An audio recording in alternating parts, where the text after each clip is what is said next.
इस वीडियो में मैं स्मैकडाउन का 14 जनवरी वाला एपिसोड रिव्यू करूंगा जिसमें कि ब्लड लाइन की स्टोरी लाइन थी। इसमें वुमेंस का एक मैच था, उसमें सैंटोस एस्कोबार की थोड़ी बहुत स्टोरी लाइन थी और कार्लिटो की एंट्री थी। तो सारी चीज़ों के बारे में जल्दी से बात करेंगे। तो शुरुआत होती है ग्रेसन वॉलर और एक कैमरन ग्राइम्स करके हैं, उनके बीच में एक मैच होना था। लेकिन पिछले हफ्ते जैसा कि हमने देखा था कि निक ऑल्डिस ने वर्ल्ड हैवीवेट चैंपियनशिप के लिए फेटल 4वे मैच रख दिया था, तो उसी का कंटिन्यूएशन करते हुए जैसे ही कैमरन ग्राइम्स ने एंट्री ही कर रहे थे वो कि उतनी देर में ब्लड लाइन ने उनको अटैक कर दिया, सोलो सिकोवा और जिमी ऊसो ने। और वहाँ पे ये मैच तो खत्म हो गया, लेकिन इसके बाद निक ऑल्डिस की एंट्री होती है क्योंकि एक अच्छे खासे मैच को जब उन्होंने खराब होते हुए देखा तो वो जो है पॉल हेमन को ये कहते हैं कि इस बार का जो स्मैकडाउन का मेन इवेंट होना है उसमें 3-on-2 हैंडीकैप मैच होगा। ब्लड लाइन के 2 मेंबर्स सोलो सिकोवा और Jimmy Uso versus Randy Orton, AJ Styles और एले नाइट। अब इसमें एक छोटी सी स्टिपुलेशन ये रख दी गई थी कि अगर ब्लड लाइन एक मेंबर कहीं से ढूंढ लेता है, क्योंकि रोमन रेंस अवेलेबल नहीं थे, एक इंसान या एक रेसलर को ढूंढ लेता है तो वो 3-on-3 बन जाएगा, वरना 3-on-2 रहेगा। अब ये सुनने के बाद थोड़ा पॉल हेमन के चेहरे का रंग उतर चुका था क्योंकि ब्लड लाइन की तो किसी से बनती नहीं है, उन्होंने सबको लॉकर रूम में मार रखा है, तो उनके साथ टीम करेगा कौन।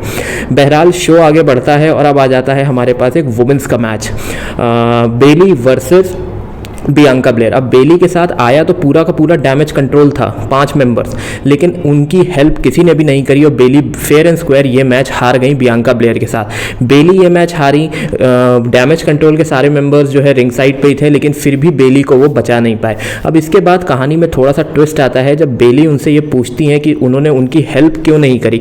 तो जो डैमेज कंट्रोल में जो है हमारी डकोटा काएं हैं, उनका ये कहना था बेली से कि हम चाहते हैं कि तुम अपने आप जीतो, हम चाहते हैं कि तुम रॉयल रंबल अपने आप जीतो। अब इससे क्या हमें समझ में आता है, हमने काफ़ी समय से हम देख रहे हैं कि जब से आस्का और कायरी केन्स की जो है डैमेज कंट्रोल में एंट्री हुई है तो कहीं ना कहीं बेली का थोड़ा सा रोल हिल रहा है, थोड़ा सा हमको एक फ्यूड देखने को मिल रहा है। तो आगे इस स्टोरी लाइन में ये हो सकता है कि बेली को जो है डैमेज कंट्रोल से निकाल दिया जाएगा और उनका एक बेबी फेस रन रहेगा जो कि क्राउड से काफ़ी मैच करेगा। थोड़ा थोड़ा पॉजिटिव कैरेक्टर हम कहते हैं। बेबी फेस का क्या मतलब है कि ना ही पॉजिटिव ना ही नेगेटिव, बस एक बेबी जैसा, मतलब आप समझिए कि एक ऑडियंस से जो अच्छा कनेक्ट होता है। अब नेक्स्ट सेगमेंट की बात करते हैं तो वो था हमारा कार्लिटो की एंट्री का। अब जो LWO के 2 मेंबर्स हैं और सैंटोस एस्कोबार ने जो 2 नए रेसलर्स मेन रोस्टर पे बुलाए हैं उनके बीच में मैच था। अब ये मैच जो थोड़ा सा अमूमन था, लेकिन लास्ट में जैसे ही कार्लिटो की एंट्री होती है तभी जो है LWO के जो 2 मेंबर्स हैं वो ये मैच जीत जाते हैं। अब यहाँ पे इस स्टोरी लाइन में हमको ये देखने को पता चलता है कि मुझे ऐसा लगता है कि अगर जो LWO के 2 मेंबर्स थे उनको अगर फेयर एंड स्क्वायर अपने आप ही जीतने दिया जाता और कार्लिटो को रॉयल रंबल के लिए रखा जाता तो वो ज़्यादा बढ़िया होता, ज़्यादा अच्छी एक स्टोरी लाइन होती। क्योंकि काफ़ी समय से हमको ये देखने को मिला है कि जो LWO के 2 मेंबर्स हैं उनको उतनी स्पॉटलाइट नहीं मिली है जो 2 टैग टीम के तौर पर लड़ते हैं, और उनको अगर थोड़ा सा अपने आप से कुछ करने को मिलता तो ज़्यादा अच्छा होता।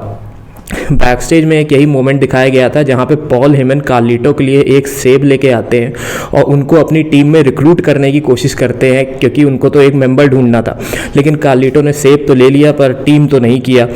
उसके आगे जो है हम बढ़ते हैं तो हमको एक वीडियो पैकेज दिखाया गया था जिसमें कि जो लोगन पॉल है उनकी एक ब्लैक आई था। अब लोगन पॉल को जो एक काला धब्बा यहाँ पे पड़ा हुआ था वो लास्ट वीक केविन ओवेंस ने उनको पंच कर दिया था मैच के बाद।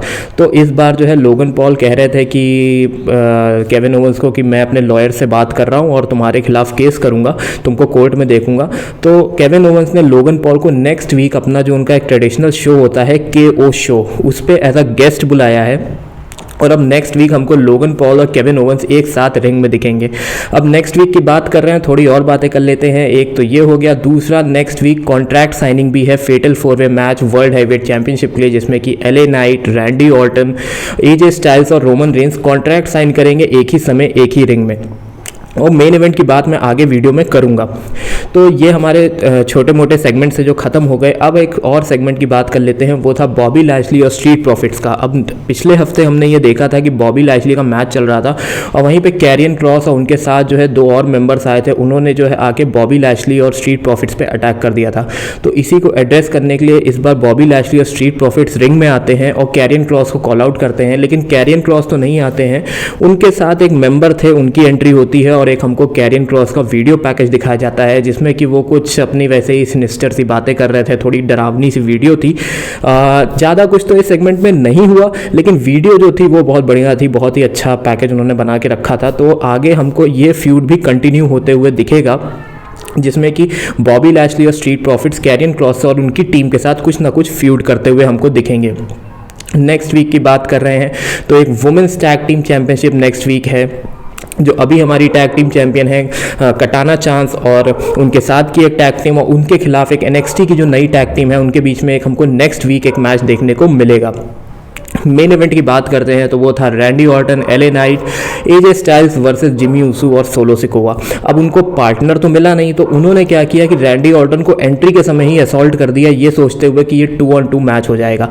तो मैच तो बढ़िया चल रहा था, दोनों तरफ से ठीक ठाक ही हो रहा था। कहीं ना कहीं AJ स्टाइल्स और LA नाइट थोड़ा सा कम पड़ रहे थे, लेकिन तभी later in the match Randy Orton की एंट्री हो जाती है और रैंडी ऑर्टन आके पूरा मैच खत्म कर देते हैं और जीत भी जाते हैं। लेकिन अब इसके बाद शुरू होता है असली खेल। इसके बाद 3 लोग मिलके उन 2 लोगों को ब्लड लाइन को ऐसा मारते हैं कि आज तक हमने नहीं देखा था, क्योंकि सोलो सिकोवा को टेबल के ऊपर पटक दिया गया। सोलो सिकोवा जैसे भारी भरकम रेसलर को उठाने के लिए कम से कम 3 लोग लगे जो कि टेबल पे पटके गए। जिमी ऊसो को भी बहुत मारा गया, स्टील स्टेप्स मारे गए, उसी तरीके से जिस तरीके से उन्होंने रैंडी ऑर्टन को मारा था पिछले वीक पे। तो ये मैच खत्म हुआ। पॉल हेमन का तो चेहरा देखने वाला था क्योंकि कोई बचा नहीं था उनके साथ खड़े होने के लिए। तो ये पूरा का पूरा हमारा स्मैकडाउन का सेगमेंट था। अब पूरे शो की बात करें तो ट्रिपल एच का जो ये शो हेड करते हैं, CEO हैं, तो काफ़ी टाइम के बाद हमको एक अच्छा शो देखने को मिला है। और कुछ जो रेसलर ट्रिपल एच ने बैक साइड में रखे हुए थे, जैसे कि मैंने NXT चैंपियनशिप आपको बताया, मैंने जो है कैरियन क्रॉस वाला आपको सेगमेंट बताया, उसके बाद जो मैंने सैंटोस एस्कोबार के साथ 2 रेसलर्स आते हैं उनका बताया। तो अब धीमे धीमे उनका रंग दिख रहा है, धीमे धीमे जो कहते हैं ना एक बैकअप में रेसलर्स रखे हुए थे अब वो दिख रहे हैं। तो एक ओवरऑल एक अच्छा शो था और स्टोरी लाइन्स भी बढ़िया कंटिन्यू हुई, चाहे वो बियांका ब्लेयर और बेली का हो, चाहे वो सैंटोस एस्कोबार और LWO के बीच में हो, और चाहे वो जो हमारा मेन इवेंट में ब्लड लाइन के और जो वर्ल्ड हेवीवेट चैंपियनशिप है उसके लिए हो। तो ओवरऑल शो मुझे तो बहुत अच्छा लगा। आपको ये रिव्यू कैसा लगा नीचे कमेंट में मुझको ज़रूर बताइएगा। मैं आपसे मिलता हूँ नेक्स्ट वीडियो में, तब तक के लिए गुड बाय, टेक केयर। और अभी तक अगर आपने चैनल को सब्सक्राइब नहीं किया है तो डू सब्सक्राइब, कमेंट करिए, लाइक करिए, शेयर करिए। मैं आपसे मिलता हूँ जल्दी नेक्स्ट वीडियो में।